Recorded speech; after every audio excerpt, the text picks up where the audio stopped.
Whoa, do you see that dodge? Holy f***, that's actually kind of crazy, right? Alright.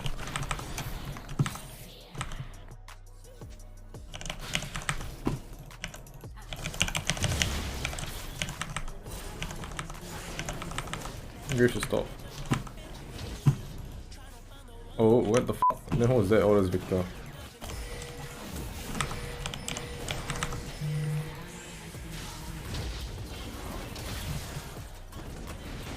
I don't understand how he wants me to fight it.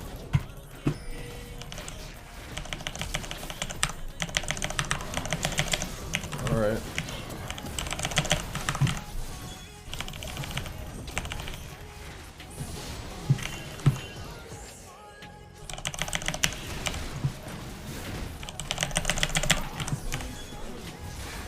Wrong呀兄弟 that one go and clip, go clip.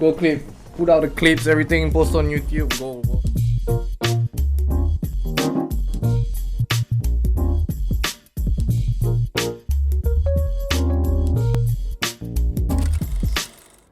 Hey everyone, welcome back to another episode of Time for Mental Health. Time for Mental Health is a podcast where we aim to normalize the sharing of mental health experiences. I'm your host Fabian. Today we're joined by Viaano, founder of Huddle Humans, Keegan, producer of the show, and the former competitive player, the number one LL Singapore Malaysia region, Nicholas. Let's welcome to the show. Dota also. League of Legends and Dota. Can't compare to you guys for sure. Too kind, too humble. Alright. Okay, so today we'll be talking about gaming and mental health and how we will be focusing on like what is gaming mean to us and the gaming culture, and how would we let's say, because Nicholas is going on in Singapore is called sort of a unconventional route to take gaming as a career or even pursue gaming. So we want to know more about how does it feel like to be taking this unconventional route. Sure. Hi, I'm Nicholas. I'm currently 25 this year, and I'm in my last semester in SIM, taking marketing. So I was invited down by Viaano, more towards because I have had quite a fair bit of history with regards to esports, and we're just here to talk about like how esports may affect mental health in dimensions where people might not be able to realize or understand, because they often see games as a getaway, but in fact sometimes games can affect people in negative ways. That most people definitely don't see when we're talking about the top level of gameplay. So I've played League of Legends for about 10 years now, coming 11 I believe. I moved towards being a competitive player at 17 years old. That was when everything started coming through, the interviews, the competitions. That's where I also moved on to being a shoutcaster and everything. Soon after, my passion slowly diminished, and it was only after I watched True Sight, like it was a Dota documentary, that I moved on to playing Dota. Yeah, and I played Dota 2 for about a year, and I reached a peak MMR of about 6.8k. And that's when... Yes, 1 year. You say legend? Viaano here is about 8k. Oh no. That was when I knew like I had some form of... Like I was pretty good at Dota 2, and I wanted to pursue the career professionally. I tried it for 1 year, didn't really work out, and that's when everything started to hit me in terms of the mental health and everything. Yeah. Just one quick question, like when do you find out your passion for like playing League of Legends or Dota? Like how did it become a passion? Like how do you like suddenly found out? For both the games? Or just for League of Legends, I think. Okay. Yeah. I've always been sort of like a gamer since the start. I mean, at about, primary school, I've been playing games. Then my brother taught me the game for League of Legends, and then I learned the game. Soon after, I just slowly climbed and was able to surpass him. And yeah, you just knew when you were like a higher rank that you were pretty good at the game. Yeah. And I was able to sort of like set myself apart with the rest because I was able to reach like the top rank of number 1. And that's when I joined competitions and everything. And that's, of course, when the passion slowly started to come through. It's more than just a game at that point of time. I knew that esports was going to be a thing. And I just wanted to be the best. Yeah. So I think everyone wants to know also like what gaming means to us lah. So I'll just go ahead for me. Sure, You know, sure. Let's hear it. for me, I play Dota 2 only. I used to play a little bit of League of Legends, but now just mostly Dota 2. For me, playing Dota 2 is like, man, I want to de-stress only. There's no like, I don't have this like fiery passion for the game. I just play, and sometimes I make people angry. I just play and enjoy myself, lor. You know. But you're pretty good at it as well. Yeah. I've heard things. Nothing compared to Nicholas. Nah, nothing compared to Viaano. Okay, since I'm being brought up, okay, what games mean to me? And games is a very big part of my life, you know, growing up. I play a lot of games, but one of my favorite games is also Dota 2. I don't really touch League of Legends. Yeah, all of us here play Dota 2, right? Yeah, we all play Dota 2. Don't touch the game. Don't touch.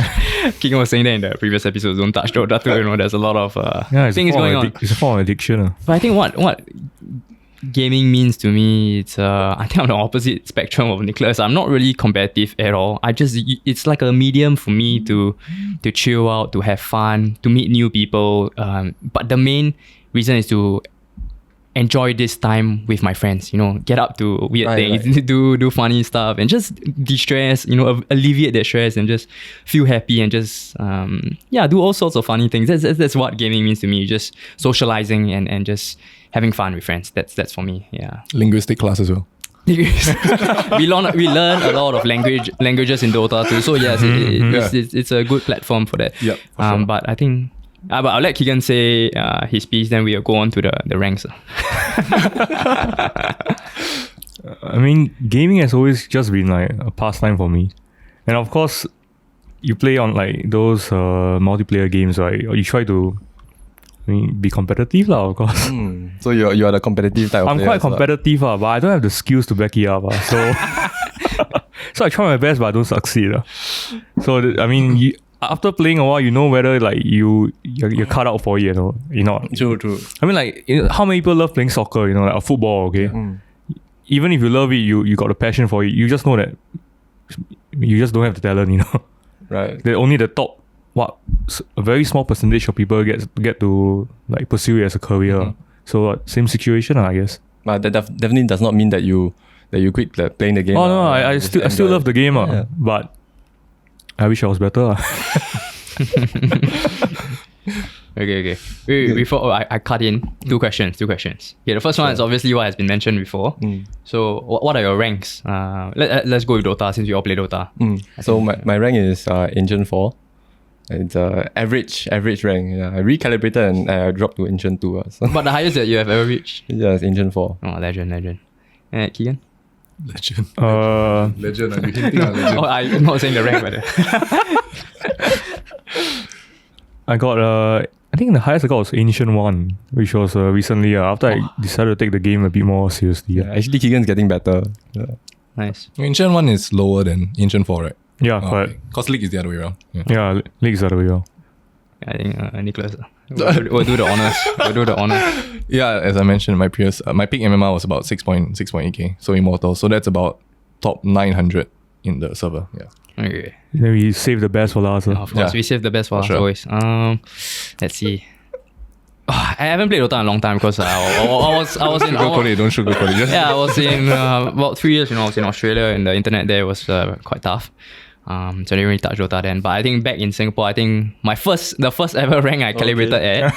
But mind you, this is with a friend. We played with friends, so it's calibrated together. I was a Crusader 5. But I worked so my friend got busy and I started playing without him. Okay. And then I increased my rank to... How much did you climb to?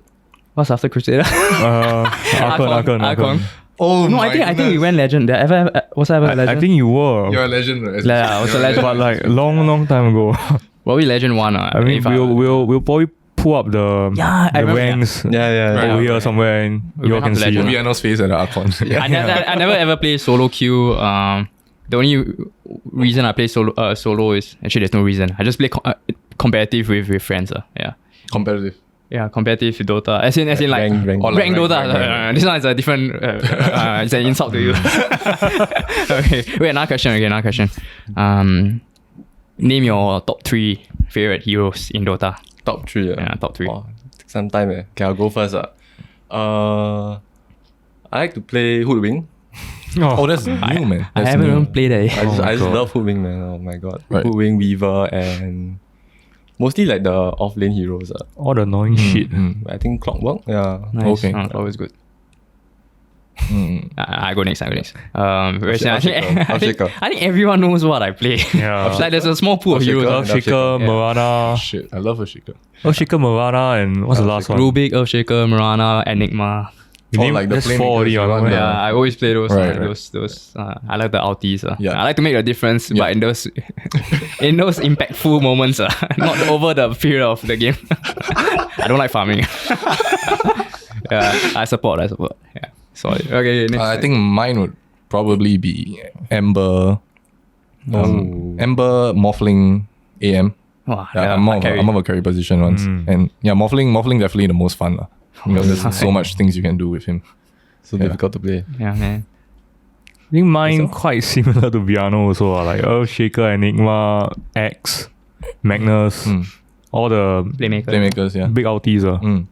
Game changers. Yeah, because I mean, either way you win, you know, you hit the big ulti on like the enemy team, you win the game.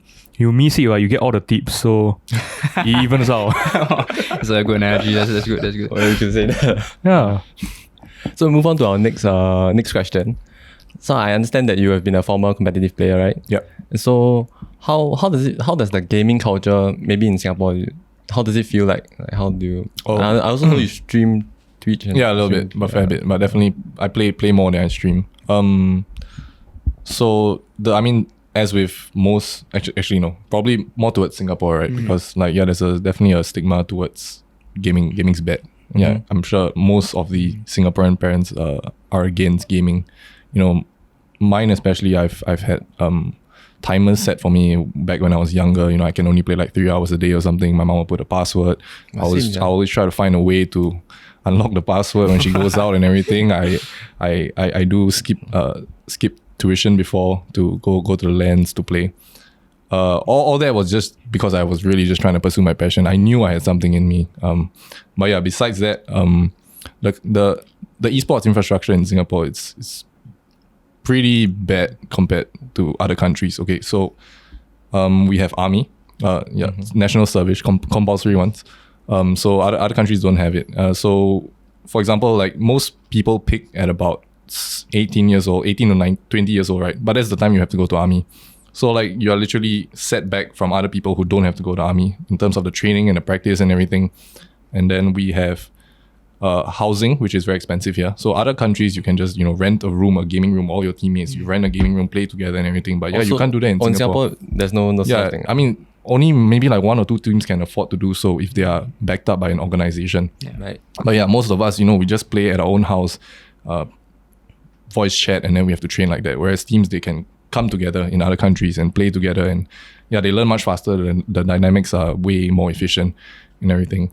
Apart from that, there's just also like your parents just not wanting you to play. We have a lack of support from the governments as well, in terms of holding tournaments, holding esports events and everything. Yeah, so we're definitely progressed much further than we were before, but it's not enough compared to other countries. And that's why Singapore is always like, the bottom few in terms of the Asian countries when it comes to tournaments. Yeah. I know recently, not so recent, but there was this like Singapore major that was held in Singapore. That was like the Dota? only. Yeah. Yeah, I think I've heard of it. There you Is go. it like Yeah, we went there. 2 years? I'm not sure how Yeah. long it was. It was before COVID, right? Was it? Yeah, I think it's before about 1.5 COVID. years All ago, the right? top teams came, right, to Singapore. Yeah. Yeah, EG was there, Indoor I stadium, remember. right? I was not in Singapore. But I've heard of it. Yeah, that was like the only time I actually had exposure to like the competitive Yeah. scene in esports in Singapore. Right, yeah. much. Events definitely not held much here, for sure. Yeah. Just one quick question. Have you been like in the competitive booth before, like to play? I wouldn't say booth. Like, you mean like on that you see in those international Yeah. events? We don't have like booths per se, but we have stages lah. So most of it is it used to be held at Garena Stadium. I don't know if you all remember Bugis Plus. Yes, Yeah. So it's usually just a stage with like 10 computers.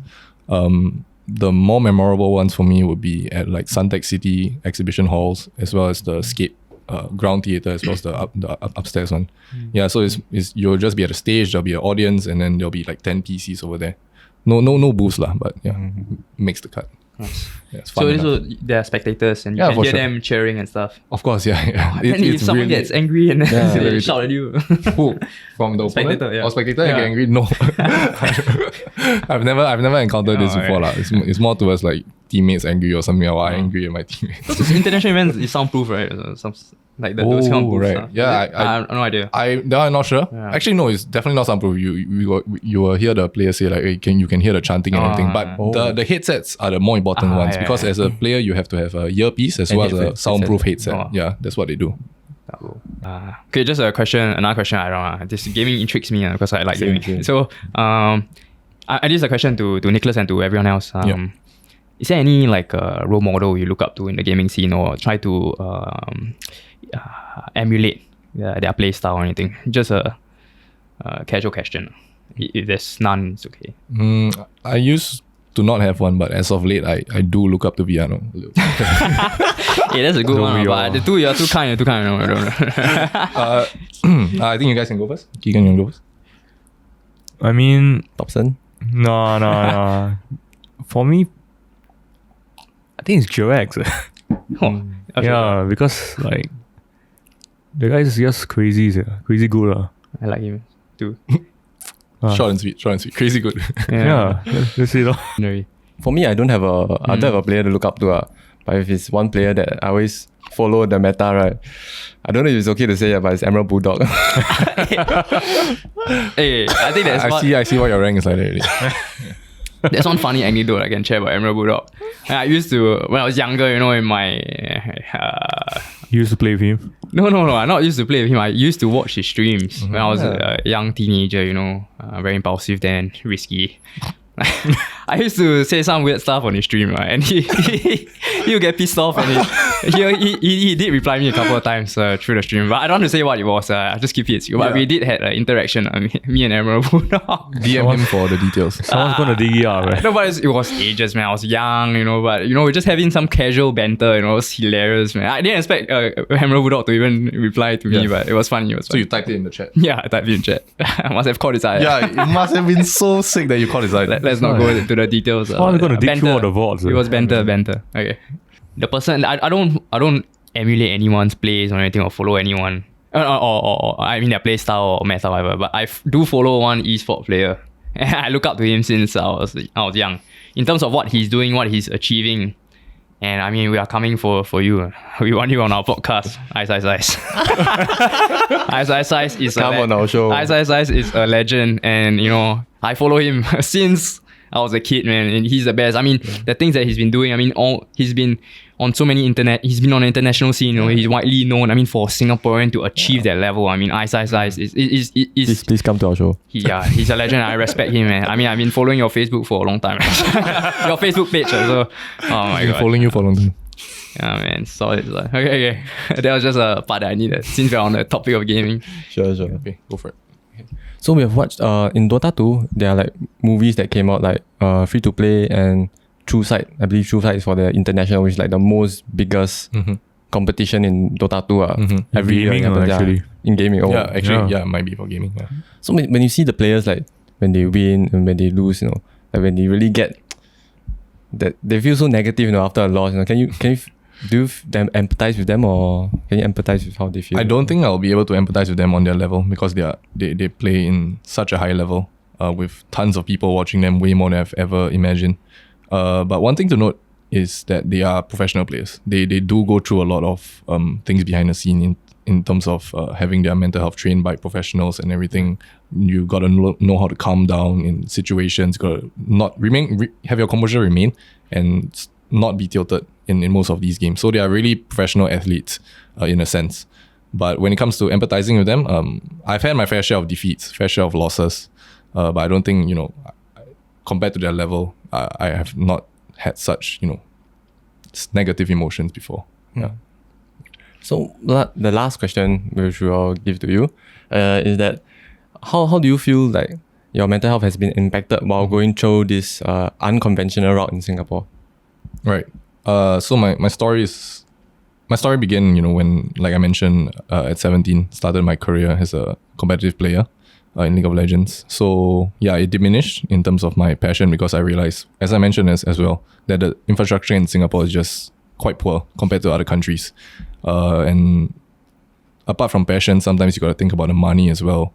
Competitions, I guess you first place, maybe you earn like 1,000 per player, something like that. Other countries, they can earn, 50,000, blah, blah, blah, etc. Yeah, so infrastructure is bad. And then sometimes your passion might just be gone and you want to move towards the money. But I had the honor of being able to go to the shoutcasting team after being a player. So that's why I just felt like playing just wasn't enough for Singapore, because Singapore internationally is always like the last place. Yeah. So I decided to, go to being a shoutcaster. After being a shoutcaster, went on to having national service. And that was the period where I picked up Dota. Yeah, and Dota 2 was... my passion was reignited because I watched True Sight, the documentary. And I tried the game a fair bit. My brother was able to teach me once again. And then I realized, I had a little bit of a flair for the game as well. Yeah, I slowly climbed through the ranks, was able to reach that MMR in 1 year. So it was a little bit of my previous ranks giving me the expectations of being a player that could make it. Like, I wanted to be the breakthrough in Singapore, as well as me knowing like, I'm smashing all these pubs, dude. I'm really definitely much better than them, and I can go much further than I currently am. But it's always the pubs holding me back because I'm always playing solo queue. Yeah. Because solo queue, the MMR is different from the other queue one. Okay. Yeah, so I have to play the solo queue, and when you get solo queue, you get bad pubs.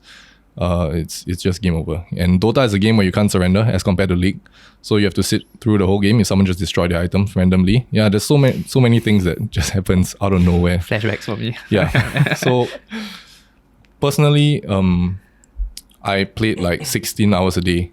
Right, I'm just sitting in my room, eating my meals in my room, sleep, wake up, play the game, repeat. So like if I'm playing 16 hours a day, maybe let's say I play like eight. Let's say I play 15 games. I win 8 games and then I lose 7 games. I'm pretty much only like winning 1 game net per day, and I repeat that cycle for like the next 1 year. It really takes a toll on your mental health because you don't see much progress, and each game is freaking tiring, man. I'm telling you, Dota is an extremely tiring game as compared to League of Legends, where you can just surrender at 15 minutes. But this game, you just gotta play throughout. Yeah, and that's when I knew I was like spiraling down. I was, losing weight. I was losing my social circle and everything. I was just losing myself essentially for the game. And I was also like beating the clock because I took a gap year, and my parents would support me for the gap year. Yeah, they agreed to do that, and so I had to show results within that gap year. So I've only played a couple of competitions, but yeah, still didn't make the cut. Like the only way I felt like I could become a breakthrough was if I reached a high enough rank to be scouted by the professional teams. Yeah, but unfortunately, before I could even reach that level, that's when I felt like the mental health was taking a toll on me.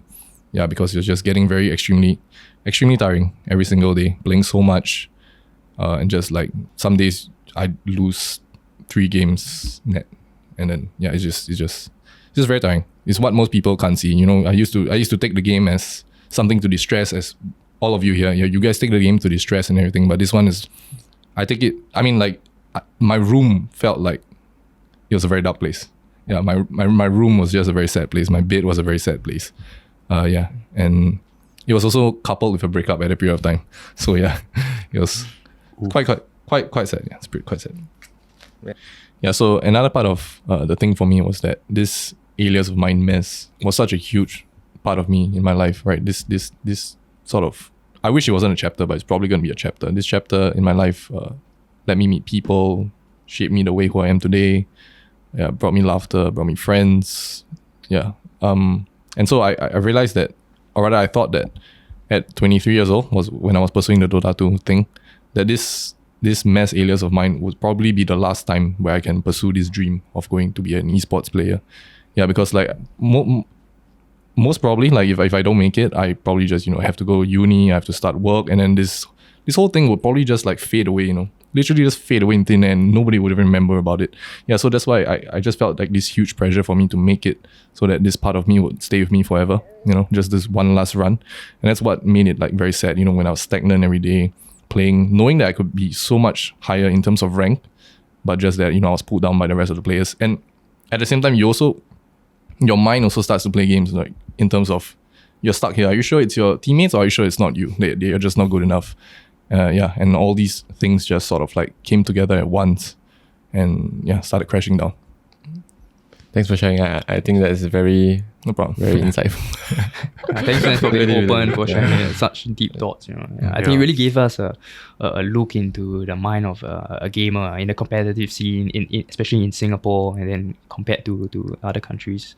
But more so in our local context. I think it was really insightful, like what Fabian mentioned. I mean, just want to say thank you for sharing and for being with us here today. Yeah. It's very nice to open up finally as well. As in, it's not the first time I've opened up for sure, but I'm willing to open up because I feel like these testimonials would hit a personal note. I wish it would hit a personal note to anyone who watches this or to any player out there. I do know quite a fair bit of players myself who have had these mental struggles, and I just want to point out, like, back then, before I had this mental struggle, I was like sort of, I'm sorry, but I was like laughing at my friend who was going through this as well. Similarly, I used to tell him, hey bro, it's literally all in the mind, just forget about it. But when it hits you yourself, right, that's when you really know that is really no joke. Like this thing really just festers in your head. You really can't just simply get it out of your mind. That's why mental health, I mean, like, depression is an illness in itself, right?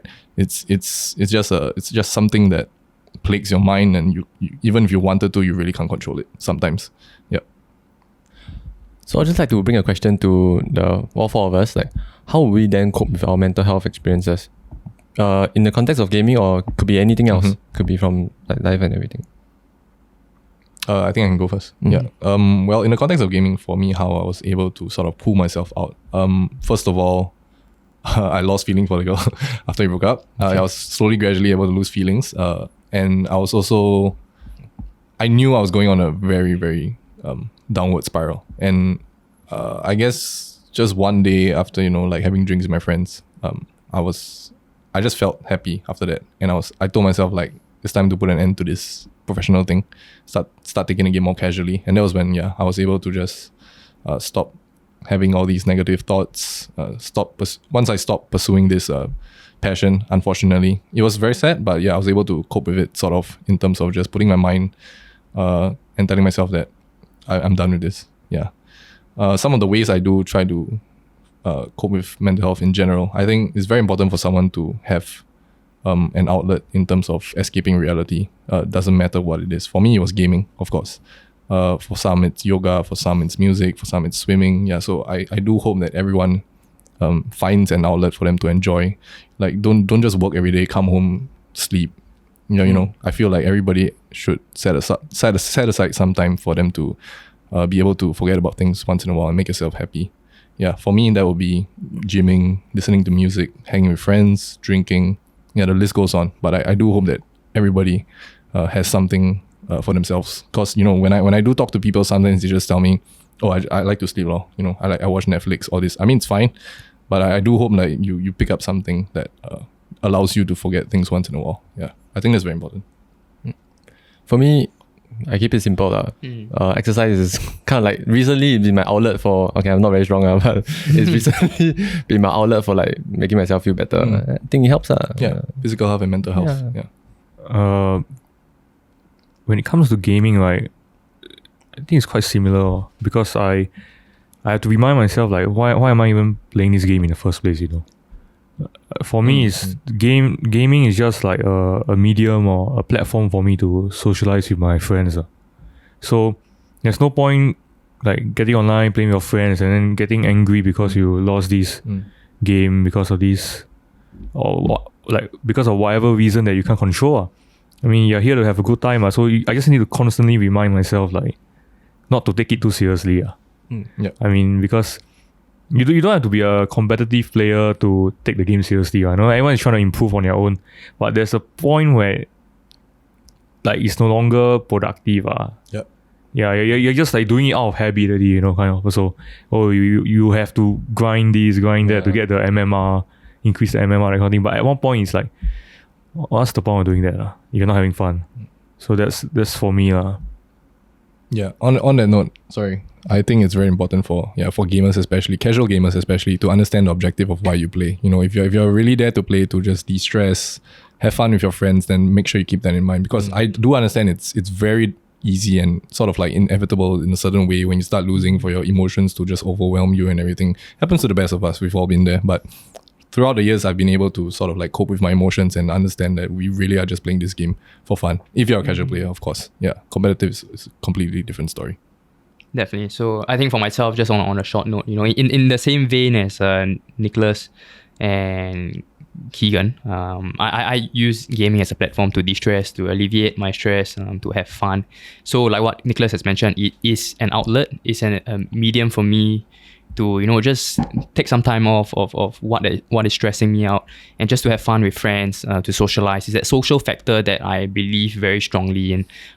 So if that was a tip or to give away, or to let more viewers out there understand how I alleviate these mental stresses, is gaming is a big thing for me. It's that channel that I'm able to displace my stresses on, and just have fun and just relax. Right. Like don't make something that you used to de-stress like make you stress. Exactly. I mean, and my rank says it also. You're saying. It always happens. Like, you know, we'll get angry at a game. It always happens. Yeah. How about in general? Like, how do you guys cope for general, apart from gaming wise? In general, how do you guys tend to cope? Drinks, exercise. Yeah, There's a lot of things, man. Like my diet. You know, I'll take out coffee out of my diet, caffeine. Right.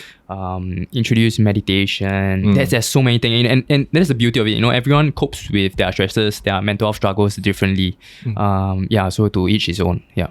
How about you? I introduce alcohol into my diet. but control amount. Control. Everything's controlled. Definitely. No abusing. Moderation. Yeah. I think for me personally as well, when I was sort of like coming out of the struggling phase, I stumbled across lots of philosophy and stuff, especially Stoicism. I'm sure most of you have heard it before. Yeah, I think it's I do think it's very beautiful in a sense. I do hope like more people talk about it and learn about it. So what Stoicism essentially teaches, or what I believe it does, is that you cannot control how the external world happens or flows, or whatever happens to you. You can only control how you react to it. So that's a very essential value that I've been guided with in my life, that I've been using throughout. Yep. Beautiful. And thus with that, we've come to the end of our episode. I think since Nicholas is a shoutcaster, I guess you can do a little bit of the ending for us today, this episode. Sure. Right, so we have come to the end of this podcast. I do want to thank you guys once again for having me here on this very fulfilling session. This is a Time for Mental Health podcast. We will be on YouTube, Spotify. Yes, Spotify. Right. Yeah. YouTube, Spotify. Apple. Do follow us do follow them on the social media, Huddle Humans. We have they have plenty of platforms, including Discord, Instagram. Yeah, all these social medias right there. Do remember to comment, like, and subscribe. Stay tuned for the next episode. I believe they have a lot of beautiful things coming up. You won't be able to expect, all the dimensions that you want to go for. Today, we are talking about esports. Next week, we might be talking about coffee and caffeine. You never know. Till then, stay tuned for the next episode of Time for Mental Health with the crew. And if you want to play Dota with some of us, just hit us up. Bye. All right. See you guys.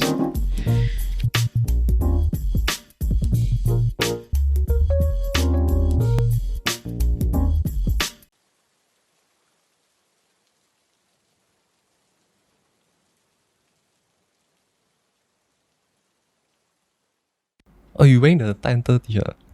Oh yeah. Nice.